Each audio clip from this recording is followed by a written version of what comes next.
Hey guys, Jim Grant here for MLN TV, and I'm here with Mike Cantrell of SIG Sauer to talk about the Spear LT that you've no doubt seen some videos, articles, and coverage of online to get the skinny and the lowdown on all the new features of the LT versus the Virtus versus the Gen 1 MCX. So, give me the rundown, brother. Yeah, so LT to Virtus, quite a few changes.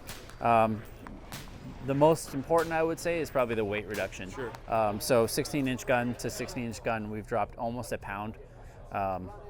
It's pretty good. That was, one of our biggest gripes from our customers. Sure. Was that the Virtus was too heavy, and it is a heavy gun. Super durable, super long life, but it was a heavy gun. So weight reduction, part of that is through the handguard. You can see that the handguard is a lot more ergonomic. Sure. There's a weight reduction there. Along with that weight reduction, we added in the screws for rigidity of the handguard. So if you're running some kind of optic out front, you're maintaining zero a lot better. Nice. While using a lighter handguard. Very cool. So that was a big feature improvement. The trigger, we lost trigger compatibility on Virtus with AR-15s. Gen 1 had AR-15 triggers. Gen 2 unfortunately did not. We've returned to that. Nice. So this, you can swap in any Geisley Timney trigger that you want, and it'll function with this. Very cool. Yeah, so we added the ambi bolt catch and release, which a lot of people were requesting. Absolutely. Because that release was on the original MPX, and I know a lot of guys were wondering why it wasn't on the MCX. Yes, so it was on the MPX as a bolt release only. Gotcha. So this is a bolt catch, bolt release. Okay, so you can hold it down and then rack to. Yes, so Very it's cool. truly ambidextrous. Another feature is the push button folding stock. Yeah. A lot easier to manipulate. Than the Galil style original ones. Yep. It ships with an SLX SLH QD mount from the factory, so you're ready to go. It's rock set on, it's ready to go. Very you nice. won't shoot your suppressor downrange when you throw this on there.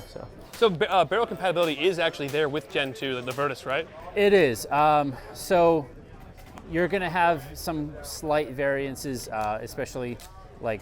It'll be heavier too, right? Because the profile is heavier. Yes, exactly. So the profile of the barrel on LT is lighter. Sure.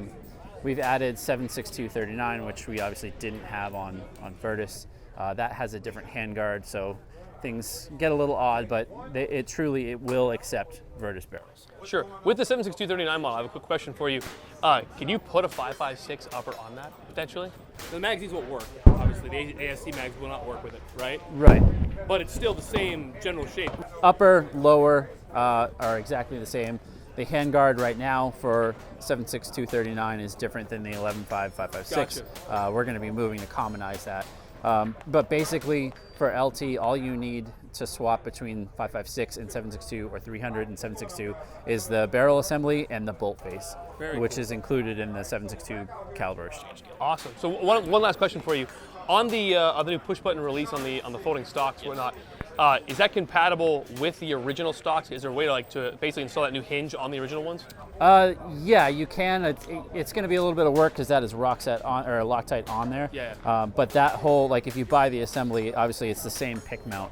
So you can, if you buy the push button, it'll work on anything that you already have. So you toss that even on like an MPX or whatever. Yep. It's the same, Yeah. or even a cross as well, if you really wanted to. Not cross, but Spear and MPX. All right, awesome. Well, thank you so much. I appreciate it, Mike. Stay tuned, guys, for continued coverage of SHOT Show and SIG's Range Media event. And as always, don't forget to like, comment, and subscribe for more MLN TV.